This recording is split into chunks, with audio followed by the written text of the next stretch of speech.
શ્રુતિ મલેશ વખારિયા છે। હું અહીંયા અમરજોત સોસાયટી મણિનગર સંઘમાંથી છું। અહીંયા આવેલા ફેમિલીને અમને ખૂબ જ સારી સમજણ આપી અને એટલી સરળ ભાષામાં ને કે કદાચ એવું લાગતું હતું એની પહેલાં અરે દેરાસરનું શુદ્ધિકરણ, ઉપાશ્રયનું શુદ્ધિકરણ, આમ એવું લાગતું હતું કોણ આવશે કોને બોલાવીશું એવું થતું હતું કે ના દેરાસરનું શુદ્ધિકરણ છે તો નથી પોસિબલ। પણ જો આ રીતે રચના કરવામાં આવે કે 10 મિનિટ અઠવાડિયામાં એક વખત તમે આપો કે 15 દિવસે તમે એક વખત અડધો કલાક આપો તો આટલું કરતાં પણ જો દેરાસર છે ને એટલું સરસ શુદ્ધિકરણમાં એટલું સરસ થઈ જશે ને કે જ્યારે શુદ્ધિકરણનો સમય આવશે ને તો મને નથી લાગતું કે ત્યારે શુદ્ધિકરણમાં એટલી બધું વાર લાગશે એમ।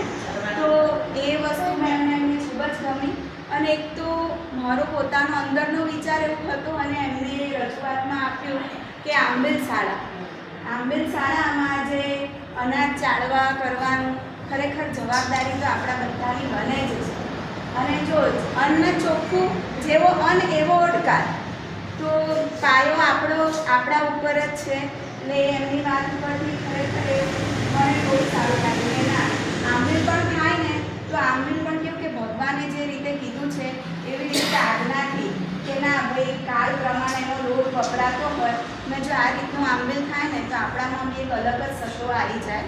તો એક તો એ વસ્તુ બી મને ખૂબ જ ગમી આપણી ખરેખર બહુ સરળ ભાષામાં પણ બહુ સરસ કહી દીધું। અને બીજું ખાસ તો એવું કહેવું હતું મારે કે દરેક બહેનો એવી હોય છે કે બધી જગ્યાએ બધી વસ્તુમાં નથી પહોંચાતી। ઘણી બહેનો એવું હોય છે કે આખો દિવસ કામમાં ને કામમાં, જ્યારે હું પણ મારી વાત કરું પણ 10 મિનિટ તો નીકળી જશે। હવે મારાથી એટલી 10 મિનિટ તો નીકળશે જ કે જે હું મારા ભગવાન માટે આપી શકું અને મારા ઉપાશ્રય માટે આપી શકું અને મારા આ સંઘ માટે પણ હું થોડું ઘણું કંઈ યોગદાન આપી શકું।